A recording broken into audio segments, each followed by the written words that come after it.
السلام علیکم ناظرین، کیسے ہیں آپ سب ناظرین؟ انتہائی عشق ناول آپ کی خدمت میں پیش کرنے جا رہی ہوں۔ ناظرین اپنے کمنٹس اور لائک کا اظہار ضرور کیجیے تاکہ ہماری حوصلہ افزائی ہو سکے۔ تو چلتے ہیں پارٹ نمبر 23 کی طرف۔ شام کا وقت تھا، موسم بہت خوبصورت ہو رہا تھا۔ وہ دونوں ٹیرس پر کھڑی باتیں کر رہی تھی۔ نازلی جانے کہاں ہے، اتنے دنوں سے یونی نہیں آ رہی۔ نور نظر جھکا کر لان کی طرف دیکھتی اداسی سے بولی، اللہ کرے خیر سے ہو، فون جانے کیوں نہیں اٹھا رہی؟ آبی بھی پریشان تھی، ہمیں تو اس کے گھر کا بھی معلوم نہیں یار کہ اس کا پتہ کرتے۔ نور نے بھی آبی کو دیکھ کر کہا، ہوں بس دعا کرو کہ وہ ٹھیک ہو۔ آبی نے اس کے کندھے پر ہاتھ رکھ کر تسلی دی۔ اللہ کرے۔ نور نظر پھیر کر نیچے دیکھا، شہریار حویلی کے گیٹ سے اندر داخل ہو رہا تھا، اس کے ساتھ کوئی شخص بھی تھا۔ یہ شہریار کے ساتھ کون آ رہا ہے؟ نور نے آبی کو اشارہ کیا۔ آبی نے غور سے اس شخص کو دیکھنا چاہا پر دور سے وہ اندازہ نہ لگا سکی، پتہ نہیں کون ہے۔ آبی نے شانے اچکائے، کوئی خاص دوست ہوگا اسی لیے، ورنہ شہریار کسی کو گھر پر نہیں لے کر آتے۔ ہو سکتا ہے، آبی نے دوپٹہ ٹھیک کرتے ہوئے کہا، چلو آؤ دیکھتے ہیں کہ کون ہے۔ نور تجسس سے کہتی اس کا ہاتھ پکڑ کر آگے بڑھی۔ ارے دفع کرو، ہمیں کیا کرنا؟ اسے دیکھ کر آبی نے منہ بنایا، تجسس ہو رہا ہے، تم آؤ۔ نور نے جلدی سے کہا، اوف یہ تجسس۔ آبی نے منہ بگاڑا، چلو چلو بھی۔ نور اس کی ایک نہ سنی اور اسے لے کر نیچے کی طرف بڑھنے لگی اور دونوں نیچے آ گئیں۔ وہ دونوں جب ہال میں داخل ہوئیں تو وہاں شہریار کے ساتھ وہ شخص بیٹھا تھا، پر ان کی طرف اس کی پشت تھی۔ ایک صوفے پر ام جان بھی بیٹھی تھی۔ نور آبی کو لے کر آگے بڑھی، پھر اس شخص کے صوفے سے ایک طرف ہو کر کھڑی ہو گئیں اور السلام علیکم کی آواز سے سلام دینے پر وہ لوگ باتیں چھوڑ کر ان کی طرف متوجہ ہوئے اور وعلیکم السلام۔ اجنبی ایک دم اٹھ کھڑا ہوا، پھر اس نے آہستہ سے گردن پھیر کر انہیں دیکھا۔ شہریار بھی صوفے سے اٹھتا اس شخص تک آیا اور پھر، یہ میری بہن ہے آبش اور کزن مانور۔ اس نے حیران کھڑے شخص کے کندھے پر ہاتھ رکھ کر ان دونوں کا تعارف کروایا۔ نور نے چونک کر اس شخص کو دیکھا، پھر مسکراہٹ دبانے لگی، جبکہ آبی ابھی تک حیران اور پریشان تھی۔ یہ میرا یونی فیلو احد عالم ہے، کافی سالوں کے بعد آج ہاتھ لگا ہے یہ شخص۔ شہریار نے مسکرا کر احد کا کندھا تھپ تھپایا۔ احد حیرت سے نکل کر ایک دم مسکرانے لگا، اب تو میں تمہاری جان چھوڑوں گا۔ احد نے شرارت سے شہریار کو دیکھا، ویسے آپ دونوں سے مل کر اچھا لگا۔ اس نے مسکرا کر ان دونوں لڑکیوں کی طرف دیکھا۔ اس کے دیکھنے پر آبی نے برا سا منہ بنایا، ہمیں بھی؟ نور کے مسکراہٹ دبا کر بولی۔ وہ دونوں واپس اپنی جگہ پر بیٹھنے۔ احد اور شہریار باتوں میں مصروف ہو گئے، جبکہ ام جان کے کہنے پر وہ دونوں کچن کی طرف بڑھنے لگی۔ کچن میں آ کر نور نے آبی کو کونی ماری، یہ بک شاپ والا لڑکا شہریار کا بچھڑا دوست نکلا۔ واو کتنی فلمی بات ہے، بہن کا پیار بھائی کا بچھڑا دوست نکلا، نور نے لہراتے ہوئے بولی تھی۔ اے کیا بکواس کر رہی ہو، کون سا پیار؟ ہاں ابھی اس کے کندھے پر زور سے چپت لگائی۔ منحوس کتنا مردانہ ہاتھ ہے تمہارا، کتنی زور سے مارا ہے۔ نور نے اسے گھورتی ہوئی اپنے کندھا سہلانے لگی۔ تمہیں مردانہ ہاتھ لگتا ہے؟ آبی نے اپنا نازک ہاتھ اس کے ہاتھ کے چہرے کے قریب کیا۔ اس کی شہادت کی انگلی نور کی آنکھ سے ٹکرائی۔ ہاں اب آنکھ میں انگلی مار کر میری آنکھ بھی باہر نکال دو، نور تڑپ کر کہتی پیچھے ہوئی۔ تمہاری دونوں آنکھیں نکال دوں گی، تم نے یہ زیادہ پڑ کی تو، سمجھی؟ آبی نے 2 انگلیوں سے اس کی آنکھوں کی طرف اشارہ کرتے ہوئے گھمایا تھا۔ گنڈی ظالم چڑیل۔ نور ڈر کر ایک دم پیچھے ہٹی۔ چلو جس کام کے لیے آئے ہیں وہ کریں۔ آبی نے اس کا ہاتھ پکڑ کر کھینچا۔ نور منہ بناتی اس کے ساتھ کام کروانے لگی۔ ٹرالی سیٹ کر کے وہ دونوں ہال کی طرف بڑھیں۔ ٹرالی آبی کے ہاتھ میں تھی۔ ٹرالی رو کر وہ دونوں چیزیں ٹیبل پر سیٹ کرنے لگی اور پھر نور نے اس کے سامنے چائے کا کپ آبی کو تھما کر کہا، احد یہ احد بھائی کو دے دو آبی۔ اس کی بات پر آبی نے دانت پیس کر کپ تھمایا، پھر احد کی طرف بڑھی اور پھر چائے۔ اس نے نظریں جھکا کر کپ اس کی طرف بڑھایا۔ شکریہ۔ اس کی جھکی پلکوں کو دیکھ کر احد نے کپ تھام لیا۔ آبی جلدی سے وہاں سے ہٹی اور پھر نور کی پشت کو دیکھا جو ام جان اور شہریار کو چائے دے رہی تھی۔ چائے دے کر وہ اس کی طرف پلٹی اور پھر جھٹ سے اس کا ہاتھ تھام کر ام جان کے ساتھ صوفے پر بیٹھ گئی۔ آہت بھائی ویسے کافی اچھی ہیں نا آپ؟ نور نے شہریار کے ساتھ باتوں میں مصروف آہت کو دیکھ کر اس کے کان میں سرگوشی کی۔ زیادہ شوخی نہ بنو نور کی بچی، آبی نے اسے کھا جانے والی نظروں سے گھورا۔ بنوں گی۔ نور نے اسے چڑھایا تو دانت پیسنے لگی۔ ام جان نے دونوں کو اپنی طرف متوجہ کیا۔ آپ دونوں ذرا گیسٹ روم کو دیکھ لیجئے گا، اگر آہت یہاں رکے تو سب سیٹ ہونا چاہیے۔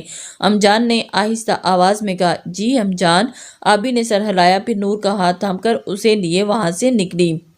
چائے پینے کے بعد آہت نے واپس جانے پر بہت زور دیا، پر شہریار نے اس کی ایک نہیں مانی اور اسے رات یہیں روک لیا۔ رات ڈنر تک خان بابا بھی حویلی پہنچ چکے تھے۔ کافی عرصے کے بعد آہت سے مل کر وہ کافی خوش ہوئے تھے۔ شہریار پڑھائی کے دوران شہر میں ہی رہتا تھا۔ خان بابا جب شہریار سے ملنے جاتے تو آہت بھی ملاقات ہوتی۔ پڑھائی کے بعد شہریار تو واپس گاؤں آ گیا، جبکہ آہت نے آرمی جوائن کر لی تھی۔ وہ سب ڈنر کر کے ہال میں بیٹھے تھے، خوشگوار ماحول میں باتیں کرتے کافی پی جا رہی تھی۔ ایک طرف صوفے پر شہریار اور آہت بیٹھے تھے اور ان کے سامنے نور، آبی اور دراور، جبکہ درمیان والے صوفے پر خان بابا اور ام جان بیٹھے تھے۔ باہر ہلکی ہلکی بارش برس رہی تھی، جس کی وجہ سے سردی بڑھ گئی تھی، پر اندر کے ماحول کو آتش دان نے گرم کر رکھا تھا۔ کافی دیر تک سب باتوں میں مصروف رہے۔ گھڑی پر 11 بجے تو خان بابا اور ام جان سب کو شب بخیر کہتے اٹھ کر اپنے کمرے کی طرف بڑھے۔ دراور جو خان بابا کی موجودگی میں اب تک تمیز سے بیٹھا ہوا تھا، ان کے جاتے ہی جلدی سے اٹھ کر آہت کی طرف بڑھا۔ شہریار، لالا نے ہمیں کبھی آپ کے بارے میں نہیں بتایا آہت بھائی۔ دراور اس کے پاس بیٹھ کر بولا۔ تمہارے لالا صاحب لگتا ہے مجھے بھول گئے تھے، آہت نے شرارت سے کہا، اور اس کی بات سنتا شہریار مسکرانے لگا۔ تم جیسے جن کو میں کیسے بھول سکتا ہوں؟ شہریار نے اس کے شانے پر تھپکا اور پھر تینوں ہنسی مذاق کرنے لگے۔ نور نے آج پہلی بار شہریار کو اس قدر خوش دیکھا تھا، ورنہ وہ تو بہت خاموش اور سنجیدہ رہتا تھا۔ شہریار آج کتنے خوش ہیں نا؟ نور نے آبی کو دیکھ کر خوشی سے کہا۔ شہریار خوش تھا اور اسے خوش دیکھ کر نور بھی کھل اٹھی تھی۔ ہاں لالا خوش ہیں، یہ بہت اچھی بات ہے، چلو اٹھو اب سونے چلیں۔ ابھی آبی عجلت میں بولی۔ آہت کی موجودگی سے اسے عجیب سی الجھن محسوس ہو رہی تھی، اور وہ مجھے زیادہ دیکھنے تو دو۔ نور نے شہریار کو مسکراتے دیکھ کر مگر انداز میں کہا۔ کیا دیکھنا ہے تم نے؟ صبح کالج نہیں جانا کیا؟ وہ چپک کر یہاں بیٹھی ہو، اٹھو نور، آبی نے آہستہ آواز میں دانت پیسے۔ ہاں جاؤں گی نا، ابھی ذرا مجھے خوش تو ہونے دو، وہ محبت سے کہتی شہریار کو دیکھ رہی تھی۔ شہریار نے ایک دم نظر اٹھا کر اسے دیکھا اور پھر آبرو اٹھا کر جیسے پوچھا تھا، کیا مسئلہ ہے بی بی؟ اس کے دیکھنے پر وہ ہڑبڑا کر نظریں پھیرتی ہوئی آبی کو دیکھنے لگی۔ چلیں، اس نے جلدی سے کہا۔ ہاں نہیں ابھی تھوڑا اور دیکھ لو لالا کو۔ آبی طنزیہ ہنسی میں۔ شرم کرو، دوست پر طنز کر رہی ہو؟ نور نے اسے گھورا۔ شرم نہیں ہے مجھ میں، آبی نے مکھی اڑائی، اور پھر میں جانتی ہوں تم ہمیشہ سے ہی بے شرم رہی ہو، نور نے اسے تپانے والے انداز میں کہا، اور دونوں اٹھ کر روم میں چلی گئی۔ اس نے بے شرمی کی وجہ تمہارا میرے ساتھ رہنا ہے اور تم سے ہی سیکھا سب۔ آبی نے شانے اچکا کر سارا الزام اس پر ڈالا۔ نور اسے گھورتی اٹھ کھڑی ہوئی۔ چلو چڑیل، اس نے آبی سے کہا۔ آبی ہنس کر اٹھ کھڑی ہوئی اور ان لڑکوں کو گڈ نائٹ کہہ کر وہ دونوں اپنے کمرے کی طرف بڑھ گئیں، جبکہ لڑکوں کی محفل رات دیر تک جمی رہی تھی۔ اگلی صبح وہ دونوں یونی کے لیے تیار تھی۔ شہریار کو ضروری کام کی وجہ سے زمینوں پر جانا پڑا۔ ڈرائیور بھی موجود نہ تھا۔ آہت چونکہ شہر کی طرف ہی جا رہا تھا، اس لیے اس نے ام جان سے اجازت لی اور ان دونوں کو یونیورسٹی ڈراپ کر دے گا۔ ام جان نے اسے بخوشی اجازت دے دی۔ ام جان کے کہنے پر وہ دونوں شہریار کی گاڑی کی طرف بڑھی اور آبی کو اس کے ساتھ نہیں جانا تھا، پر اس نے ام جان سے اجازت لی تھی تو وہ کیسے انکار کرتی؟ ویسے بھی وہ کون سا اسے کھا جائے گا؟ اس نے پلٹ کر آہت کو دیکھا اور ام جان نے مل کر ان سے دعائیں لے رہا تھا۔ آبی نے کچھ پل اس کے مسکراتے چہرے کو دیکھا اور جبکہ اسے دیکھ کر شرارت سے ہنسی۔ نور جلدی سے پچھلی سیٹ پر بیٹھی اور دروازہ لاک کر دیے۔ آبی نے سر جھٹک کر پچھلا دروازہ کھولنا چاہا، پر دروازہ لاک تھا۔ نور کی بچی، دروازہ کھولو۔ اس نے نیچے جھک کر ونڈو کے اس پار بیٹھی نور کو دیکھا، جو مسکرا کر نام میں سر ہلا رہی تھی۔ آبی نے زور ونڈ پر ہاتھ مارا، تبھی آہت ان کی طرف آیا۔ اس نے آبی کے لیے اگلا دروازہ کھولا۔ بیٹھیں، شرافت سے کہا گیا۔ آبی دانت پیس کر دل ہی دل میں نور کو گالیاں دیتی آگے بیٹھی۔ تمہیں میں دیکھ لوں گی نور، اس نے گردن پھیر کر چباتے ہوئے کہا، اور پھر نور نے جواب دینے کے بجائے شرارت سے آنکھ ماری۔ آبی دانت کھچکھچا کر واپس سامنے دیکھنے لگی۔ آہت نے ڈرائیونگ سیٹ پر بیٹھ کر گاڑی آگے بڑھائی۔ آپ کا کہا سچ ہو گیا آہت بھائی، آپ نے کہا تھا نا کہ اگر وقت آپ دونوں کو دوبارہ سامنے لے آیا تو آپ بھی سے ناول سنیں گے۔ نور نے مزے سے آپ کی بات یاد دلائی تھی۔ اس کی بات پر آہت مسکرانے لگا۔ اگر آپ بھی سنانا چاہیں تو ضرور، ورنہ میں انہیں فورس نہیں کروں گا۔ اس نے ایک نظر کھڑکی کے باہر جھانکی، آبی کو دیکھا۔ کیوں؟ آبی اسے اپنی طرف متوجہ کیا۔ میرا کوئی ایسا ارادہ نہیں ہے۔ وہ ہنوز باہر دیکھتی سنجیدگی سے اس کی بات پر نور بھی منہ بنایا، جبکہ آہت سر ہلا کر مدھم سے مسکرا کر خاموش ہو گیا۔ وہ اکڑو سی لڑکی اسے پہلے نظر ہی سے اچھی لگی تھی، پر اسے معلوم ہوا تھا کہ وہ شہریار کی بہن ہے اور اپنے دوست کی بہن کے بارے میں ایسے جذبات نہیں رکھنا چاہتا تھا۔ پر کیا دل پر کسی کا بس چلا ہے؟ نہیں نا، پھر وہ کیسے اپنے دل کو روک سکتا تھا؟ اس کے دل کو آبی اچھی لگی تھی، جبکہ دوسری طرف آبی باہر دیکھتی نور کو کوس رہی تھی۔ ساتھ آہت بھی حیران تھی کہ پہلی ملاقات میں وہ اسے بہت چھچورا قسم کا انسان لگا تھا، پر اب اس کے بار تو منع کر دینے پر بھی خاموش ہو گیا تھا۔ شاید پہلی ملاقات میں وہ اسے غلط سمجھ بیٹھی تھی۔ باقی کا رستہ وہ انہیں سوچوں میں الجھ رہی تھی۔ آہت خاموشی سے ڈرائیو کر رہا تھا۔ کوئی فلرٹ قسم کا لڑکا نہ تھا، بس شوہی اس کی طبیعت کا حصہ تھا۔ وہ ہنسنے والا نوجوان تھا، پر اس کے باوجود کبھی اپنی حد سے باہر نہیں نکلا تھا۔ آبی اس کے دوست کی بہن تھی، اس کی عزت تھی، تو اس طرح سے وہ آہت کے لیے بھی احترام کے قابل تھی۔ محبت کرنا بری بات نہیں، محبت تو ہو ہی جاتی ہے، پر محبت کو پاک رکھنا، اس میں کھوٹ نہ کرنا، اور محبت میں محبوب کو عزت دینا اہم ہے۔ محبت تو ہر کوئی کر لیتا ہے، پر اسے پر نبھانے والے کم ہوتے ہیں۔ محبت کرنے سے کچھ نہیں ہوتا، مزہ تو تب آئے گا جب آپ اپنی محبت کو نبھائیں گے، محبوب کا ہاتھ تھام کر۔ ہر سرد گرم سے گزر جائیں، اسے کبھی کسی حال میں تنہا نہ چھوڑیں، تب جا کر محبت کا اصل لطف آتا ہے۔ بہت سے دن خاموشی سے گزر گئے تھے۔ سیماب نوری اور اس کی اماں کو اپنے گھر لے آئی تھی۔ وہ دونوں اب وہیں کام کر رہی تھی۔ سیماب نے نوری سے ہاشم کے بارے میں جاننا چاہا، پر نوری کو ہاشم کے نام کے علاوہ کچھ معلوم نہ تھا، اور جنہیں معلوم تھا یعنی امطل افندی تابعین، وہ انہیں بتانے والی نہ تھی۔ سیماب نے دل پر پتھر رکھ کر اتنے سالوں میں پہلی بار حسن افندی کو کال کرنے کا سوچا، ورنہ اپنی پیاری بہن کی موت کے بعد انہوں نے اس شخص کی شکل تک نہ دیکھی تھی۔ انہوں نے حسن افندی کو آفس میں فون کیا اور ان سے بات کر کے ہاشم کے بارے میں جان سکی، پر ان کی سیکرٹری نے بتایا کہ حسن افندی بزنس کے سلسلے میں ملک سے باہر ہیں۔ سیماب کو بہت غصہ آیا تھا۔ اس شخص نے ساری زندگی بزنس سنبھالنے کے علاوہ کچھ نہیں کیا تھا، نہ وہ زنیرہ کو اس کا حق دے سکا اور نہ نازلی کو۔ دوسری طرف نازلی نے اپنے آپ کو کسی حد تک مضبوط کیا تھا، سانس چل رہی تھی، اس لیے جینا تو تھا، چاہے وہ رو رو کر جیتی یا پھر خود کو مضبوط کر کے دنیا کو فیس کرتی۔ اس نے دوسرا آپشن چنا تھا۔ آگے تو اسے معلوم نہ تھا پر کیا ہوگا، پر فی الحال خود کو سنبھالنے کی کوشش کر رہی تھی۔ وہ نہا کر واش روم سے نکلی، پھر ڈریسنگ ٹیبل کے سامنے کھڑی ہو کر بال سلجھانے لگی۔ یہ ماسٹر بیڈ روم ہاشم نے اس کے لیے سیٹ کروا دیا تھا۔ اس نے لاکھ نہ کی، پر وہ ہاشم خان تھا، اپنی کرنا اس کی آتا تھا۔ اس نے اس روم کو نازلی کے لیے سیٹ کروایا تھا اور اپنا سامان اس کے ساتھ والے روم میں شفٹ کروا دیا تھا۔ ڈارک پردے ہٹا کر خوبصورت سے وائٹ اور پنک پردے لگائے گئے تھے۔ تھیم بھی چینج کروا دیا تھا، وائٹ کیا گیا تھا۔ الماری میں نازلی کے بے شمار کپڑے سیٹ تھے۔ اس چینج سے کمرہ بہت روشن لگنے لگا تھا۔ نازلی کی اس کمرے میں موجودگی ہاشم کے دل کو سکون دیتی تھی۔ نازلی نے کھلے بال چھوڑے اور بیڈ سے سبز دوپٹہ اٹھا کر کندھے پہ ڈالا اور پھر سائڈ ٹیبل سے موبائل اٹھا کر کمرے سے باہر نکلی۔ ہاشم اس وقت آفس میں ہوتا تھا، جس کی وجہ سے وہ گھر میں گھوم پھر لیا کرتی تھی، ورنہ اس کی موجودگی میں وہ زیادہ باہر نہیں نکلتی تھی۔ وہ وہاں سے لان میں آئی تو سنہری دھوپ اس کے چہرے کو چھوا تو اس نے آنکھیں بند کر کے لمبی سانس کھینچی۔ نازلی یا چھوٹی پٹھانی اسے ہال میں دروازے سے آواز لگائی۔ چھوٹی پٹھانی کے لیے وہ نازلی بی بی سے نازلی باجی ہو گئی تھی۔ ہاں چھوٹی پٹھانی۔ نازلی نے مڑ کر اسے دیکھا۔ آپ کے لیے کافی لاؤں؟ اس نے مسکرا کر پوچھا۔ کافی نہیں، جوس لے آؤ، نازلی نے مدھم مسکراہٹ کے ساتھ جواب دیا۔ چھوٹی پٹھانی جی کہتی اندر کی طرف بھاگی۔ نازلی چلتی ہوئی آگے بڑھ کر کرسی پر بیٹھی۔ اتنے دنوں کی سردی کے بعد اب نرم سی دھوپ میں بیٹھ کر اسے محسوس ہو رہا تھا کہ اس نے موبائل لے کر آنکھوں کے سامنے کیا، پھر کانپتی انگلیوں کے ساتھ آنی کا نمبر ملانے لگی۔ وہ کل سے انہیں کال کرنے کا سوچ رہی تھی، پر اسے ڈر تھا کہ اگر بابا جان کی طرح آنی نے بھی اس کا بھروسہ نہیں کیا تو وہ کیا کرے گی، پر آج دل کو مضبوط کر کے آنی کا نمبر نمبر ملا کر موبائل کان کے ساتھ لگایا۔ ہیلو، دوسری طرف سے آتی آنی کی آواز اس کی سماعتوں سے ٹکرائی۔ نازلی کے دل جیسے کچھ پگھلنے لگا، آنکھوں میں ایک دم نمی پھیلی۔ آنی، اس نے نم آواز میں پکارا۔ نازلی، میری گڑیا، میری جان، کیسی ہو؟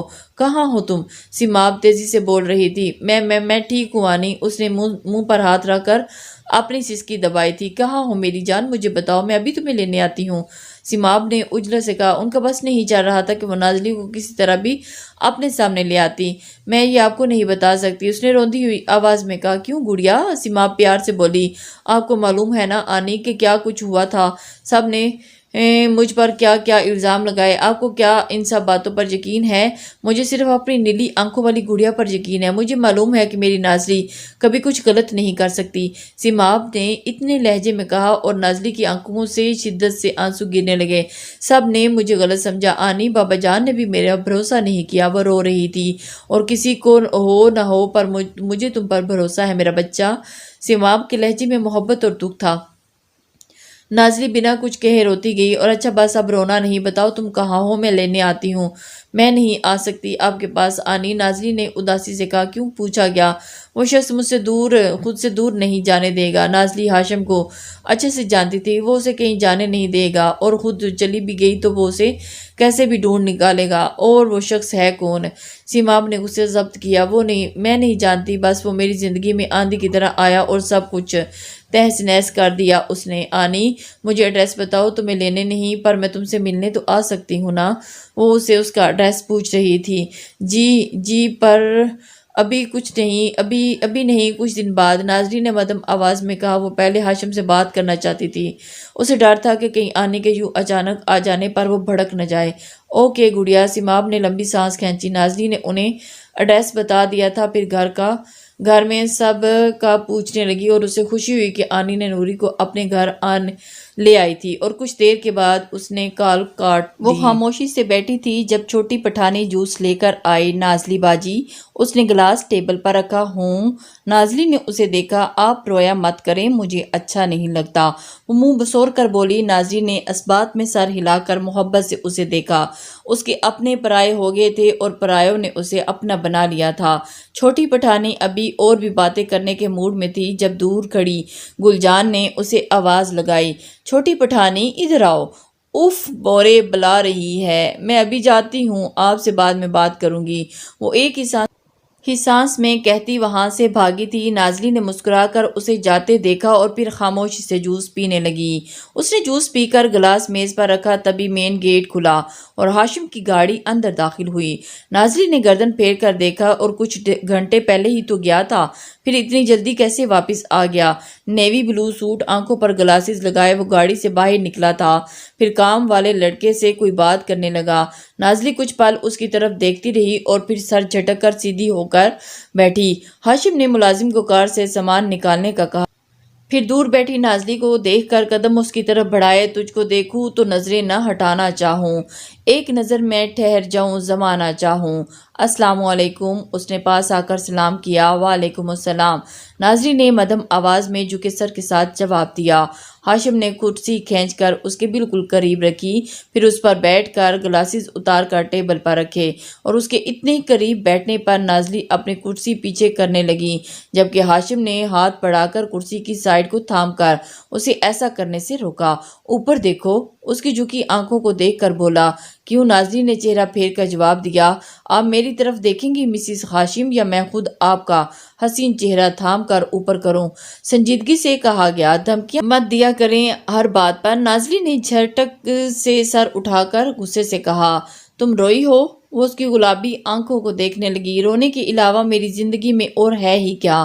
وہ تلخ ہوئی۔ میں ہوں، میری محبت ہے، ایک بار دل کو نرم کر کے اسے میری محبت کے سنگ بہنے دو، پھر دیکھنا ان آنکھوں میں آنسو کبھی نہیں ہوں گے، تمہاری یہ آنکھیں رونے کا فن بھول جائیں گی، تم صرف کلیوں کی طرح مسکراؤ گی، کوئی دکھ تمہارے پاس نہیں آئے گا۔ اس کے مدھم لہجے میں کہے الفاظ ایک افسوں باندھ رہے تھے، پر وہ گڑیا اس جادو کے زیر اثر نہیں آئی تھی، کیونکہ اس کا نازک دل درد کی لذت اچھے سے جانتا تھا۔ وہ لڑکی تلخ حقیقت سے واقف تھی، پھر کیسے اس شہزادے کی باتوں میں آ سکتی تھی؟ میرے دل میں اتنے گھاؤ لگے ہیں کہ یہ نرم نہیں ہو سکتا آپ کے لیے، تو بالکل نہیں۔ اس کی آنکھوں نے آنسو آپ نے دیے ہیں، اور انہیں آنسوؤں کی ہی عادت ہے۔ آپ جھوٹے خواب دکھا کر میرا دل نہیں موڑ سکتے۔ مجھے معلوم ہے اب کچھ ٹھیک نہیں ہوگا، کچھ بھی نہیں۔ وہ سیاہی مائل آنکھوں میں دیکھ کر تلخی سے بول رہی تھی، تم ایک بار میری پناہوں میں آ کر تو دیکھو، میں سب کچھ ٹھیک کر دوں گا۔ وعدہ رہا۔ اس کے گالوں کو نرمی سے انگلیوں کی پشت سے چھوا تھا۔ مجھے آپ کے وعدوں پر یقین نہیں ہے ہاشم خان۔ اپنے گال کو چھوتے اس کے ہاتھ کو آہستہ سے پیچھے کرتی وہ تیکھے انداز میں بولی، اتنی نازک سی ہو پھر یہ تمہارا دل پتھر کا کیوں ہے؟ ہاشم نے جیسے ہی تھک کر پوچھا تھا۔ اس کی بات پر نازلی مسکرائی۔ بھار مارنے لگے ہیں، چڑھانے والے انداز میں کہا گیا۔ اس کی بات پر ہاشم نے اس کی نیلی آنکھوں میں جھانکا۔ تمہاری محبت حاصل کرنے کے لیے مرتے دم تک لڑوں گا، ہار ماننے کا تو سوال ہی پیدا نہیں ہوتا مسز۔ وہ محبت بھری لگن سے اس کے خوبصورت چہرے کو دیکھ رہا تھا۔ دیکھا جائے گا۔ نیلی آنکھوں میں تنزیہ چمک تھی۔ ان آنکھوں کے پیچھے اس نے کیا کچھ نہیں کیا تھا، پر وہ ظالم آنکھیں تھی کہ ان میں اس کے لیے ایک پل کے لیے بھی محبت نہیں جاگی تھی۔ فرض کرو، وہ سرگوشی سے بولا۔ نازلی اس کی طرف متوجہ ہوئی۔ فرض کرو کہ میں مر جاتا ہوں، کہ تم کیا تب بھی مجھ سے اتنی ہی نفرت کرو گی؟ کیا تب بھی یہ تمہاری آنکھیں مجھے ایک نظر محبت سے نہیں دیکھیں گی؟ کیا تمہارے دل میں اس دیوانے کے لیے ذرا بھی درد نہیں جاگے گا؟ وہ اسے دیکھتا بڑے سکون سے پوچھا رہا تھا، اور اس کے ان سوالوں پر نازلی کی پیشانی پر شکنیں پڑیں۔ کبھی نہیں، میری یہ آنکھیں نہ میرا دل آپ کی محبت میں پاگل ہے۔ ایک زبردستی کے رشتے کے علاوہ میرا آپ سے کوئی ناتا نہیں۔ بس مجھے انتظار ہے کہ آپ کسی بھی طرح میری زندگی سے ہمیشہ ہمیشہ کے لیے نکل جائیں، پھر میں آپ کی صورت اپنی آنکھوں کے سامنے کبھی نہ دیکھوں۔ نازلی جھنجھلا کر غصے سے بول رہی تھی، اور اس کی باتیں سنتے ہاشم کے دل میں تیر پیوست ہوا تھا۔ سیاہ آنکھوں میں درد پھیلا تھا۔ جسے آپ اتنا چاہتے ہو اس کے منہ سے ایسی بات سننا دل کر دیتا ہے۔ میرے مرنے کی دعا تو کرتی ہو نا تم؟ اس نے عجیب سرد مضطرب لہجے میں پوچھا تھا۔ اس کی بات سن کر ایک دم نازلی کے چہرے کی رنگت اڑی۔ اس نے اپنی موت کی تو دعا کی تھی، پر اس شخص کے لیے اس نے ایسا کبھی نہیں سوچا تھا۔ میں نے آپ کے لیے کبھی ایسی دعا نہیں کی۔ اس نے زرد چہرے کی ساتھ ہاشم کی وجیح صورت دیکھی۔ نیلی آنکھوں میں نمی پھیل رہی تھی، اور اس کے جواب اس کے انداز پر ہاشم کے لبوں پر مسکراہٹ پھیلنے لگی۔ وہ لڑکی بہت معصوم تھی، دل کو صاف شفاف موتی جیسی۔ وہ اتنی اچھی، اتنی پیاری تھی کہ وہ کیسے اس پر دل نہ ہارتا۔ کوئی اس لڑکی سے پوچھتا نہ کہ وہ ایسی کیوں تھی۔ اگر اب اسے دیکھ کر کسی کا دل دھڑک نہ ہارتا تو کوئی اس لڑکی سے پوچھتا کہ وہ ایسی کیوں تھی۔ اب اگر اسے دیکھ کر کسی کا دل پاگل دھڑک اٹھا تھا تو اس میں اس شخص کی کیا غلطی تھی؟ وہ تھی محبت کرنے کے لائق، اسے نازک پھولوں کی طرح سمیٹ کر رکھنا چاہتا تھا، پر وہ تھی کہ اسے بچ بچ کر چلتی تھی۔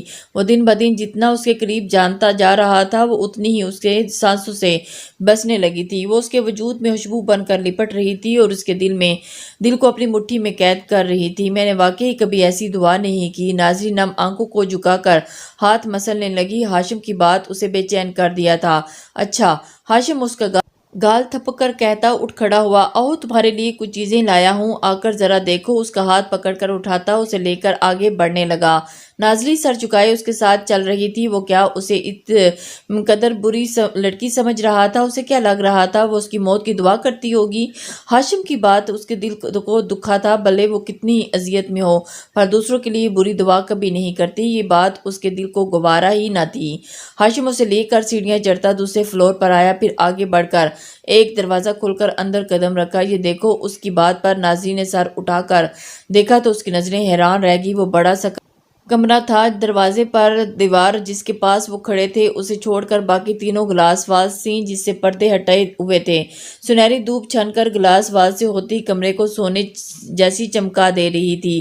وہ کچھ قدم آگے بڑھی، کمرے میں نظر دوڑائی۔ بائیں طرف صوفہ سیٹ رکھا تھا، باقی کمرے میں کچھ نہ تھا، پر ہاں سب سے ضروری چیزیں جسے دیکھ کر اس کا دل خوشی سے بھر گیا تھا۔ دائیں طرف والی گلاس کے سامنے ایک بڑا سا میز تھا، جس پر مختلف برشز اور رنگ رکھے تھے۔ میز کی طرف ایک کینوس رکھا تھا، اور نازلی ان چیزوں کو دیکھ کر کھل اٹھی تھی۔ چہرہ خوشی سے گلابی ہونے لگا تھا۔ اس نے پلٹ کر ہاشم کو دیکھا۔ یہ میرے لیے؟ اس نے بے چین بے یقینی سے پوچھا۔ ہاشم کے لبوں پر بے ساختہ مسکراہٹ پھیلی۔ وہ جانتا تھا یہ گفٹ اسے بہت پسند آئے گا، اور ایسا ہی ہوا تھا۔ جی ہاں، آپ کے لیے۔ وہ دلکشی سے مسکرایا۔ نازلی کے چہرے پر خوشی دیکھ کر اس کے دل میں سکون اتر گیا تھا۔ تھینک یو، وہ مدھم آواز میں کہتی میز سے چیزیں اٹھا کر دیکھ رہی تھی۔ ہاشم نے دیوار کے ساتھ ٹیک لگائی اور سینے پر ہاتھ باندھ کر مگر انداز میں اسے چیزوں کا جائزہ لیتے دیکھ رہا تھا۔ سیاہ چمکتی آنکھیں نازلی کی پشت پر تھی۔ وہ اس لڑکی کو دنیا جہاں کی ہر خوشی دینا چاہتا تھا سوائے اس سے دور جانے کی خوشی سے۔ وہ دنوں میں اپنے دل کے قریب چیزوں کو محبت سے دیکھ رہے تھے۔ نازلی اپنی رنگوں بھری دنیا کی چیزوں کو اور ہاشم اپنی نازلی کو۔ آبی اور نور لان میں بیٹھی تھی جب مین گیٹ کھلا اور دو عورتیں اندر داخل ہوئیں۔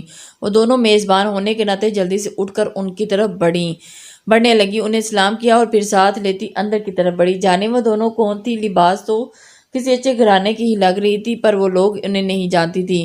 انہیں ہال میں بٹھایا گیا۔ نور ان کے پاس بیٹھی تھی جبکہ آبی ام جان کو بلانے گئی تھی۔ آپ مانور ہیں؟ ایک خاتون جو سرخ سفید تھی، جو انہوں نے پوچھا تھا۔ جی۔ ان دونوں کی جائزہ لیتی نظریں خود پر محسوس کر کے نور کو عجیب سا لگا کہ آخر وہ اس کو کیا پوچھ رہی ہیں۔ آپ خان بابا کی بیٹی ہیں؟ اب دوسری خاتون بولی، جو کہ دبلی پتلی شاطر سی لگ رہی تھی۔ جی، نور نے مختصر جواب دیا، پھر ہی دل میں جان کے جلدی آنے کی دعائیں کرنے لگی۔ ان دونوں خواتین کی نگاہیں جیسے اس کا پوسٹ مارٹم کر رہی تھیں۔ نور کو جھنجھلاہٹ ہونے لگی۔ ام جان کو آتے دیکھ کر اس نے لمبی سانس کھینچ کر شکریہ ادا کیا اور پھر جلدی سے اٹھ کر آبی کی طرف بڑھی۔ توبہ! ان عورتوں کی نگاہیں اپنے کمرے تک طرف بڑھتے اس نے آبی کے کان میں سرگوشی کی۔ کہیں تمہارا رشتہ لے کر تو نہیں آئیں؟ آبی نے شرارت سے کہا۔ دونوں کمرے میں داخل ہوئی ہیں۔ بکواس بند کرو۔ نور نے پہلے ہی جھنجھلائی ہوئی تھی۔ آبی کی بات پر غصے سے اس نے مارنے کے لیے آگے بڑھی تھی۔ یہ تم کیا کہہ رہی ہو؟ معافی معافی معافی! آبی نے جھٹ سے ہاتھ جوڑے۔ معاف کر دو بہن۔ پھر وہ دونوں بیٹھ کر یونی کا کام کرنے لگی اور وہ عورتیں چلی گئی تو ام جان اپنے کمرے کی طرف بڑھی۔ پیشانی پر سوچ کی لکیریں واضح نظر آ رہی تھیں۔ شام کی سرمئی روشنی رات کے اندھیرے میں بدلی تو وہ دونوں کمرے سے باہر نکلیں اور ام جان کی طرف۔ ام جان سے پوچھو ذرا کہ وہ خواتین کون آئی تھیں؟ اور آبی کہہ کر آگے بڑھی اور ام جان کی طرف۔ ارے دفع کرو، ایسے ہی آئی ہوں گی۔ تم چلو کافی بنا کر پلاؤ مجھے۔ نور اس کا ہاتھ تھام کر کچن کی طرف بڑھی۔ وہ عورتیں جانے کیوں نور کو زہر لگی تھی؟ وجہ ان کی کیمرہ جیسی آنکھوں نے نور کا جائزہ لینا تھا۔ اور تو تمہیں تو ہر وقت اپنی ہی پڑی رہتی ہے، آبی نے منہ بنا کر کہا۔ تو اچھا ہے نا؟ نور نے آنکھیں پٹپٹائیں اور آبی کرتی کافی بنانے لگی۔ نور ایک طرف رکھے ٹیبل کے گرد بیٹھی، تبھی وہاں دراور ٹپک پڑا۔ ہیلو مانو بلی! وہ نور کے بال بگاڑ کر کرسی گھسیٹ کر بیٹھا، جن کے کہیں کہ نور نے اپنے بال ٹھیک کر کے اسے گھورا۔ بریکنگ نیوز لایا ہوں، اس نے اعلان کیا۔ کیسی نیوز؟ آبی نے گردن پھیر کر جلدی سے پوچھا۔ نور کے لیے رشتہ آیا ہے، دراور نے ہنس کر بتایا۔ ہائے سچی؟ آبی نے حیرت سے کہا۔ نور بھی حیران سی آنکھیں پھاڑے ان دونوں کو دیکھ رہی تھی۔ نور، میں نے کہا تھا نا آبی! آبی اسے دیکھ کر ایک دم شرارت سے ہٹسی تھی۔ کالی زبان والی چڑیل ہو تم!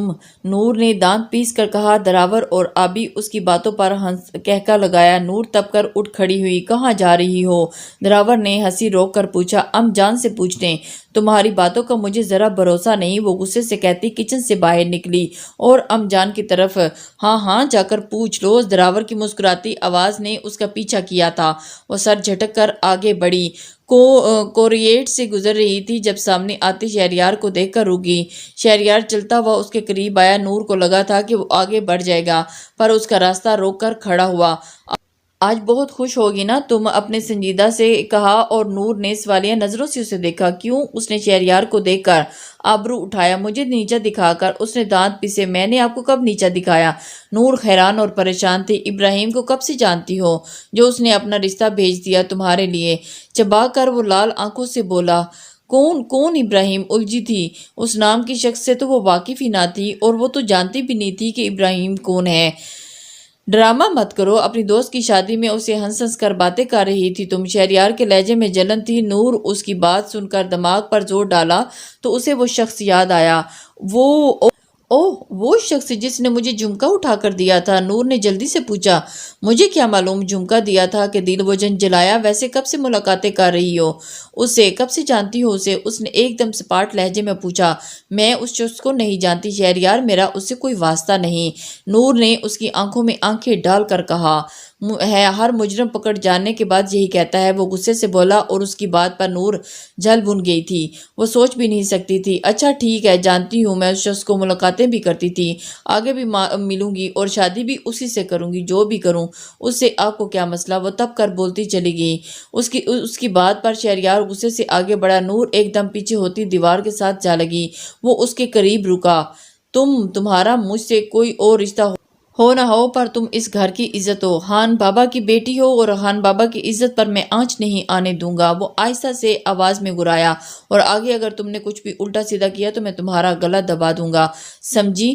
چبا کر کہتے ہوئے اس نے زور سے دیوار پر ہاتھ مارا۔ نور سہم کر آنکھیں پیچ گئی۔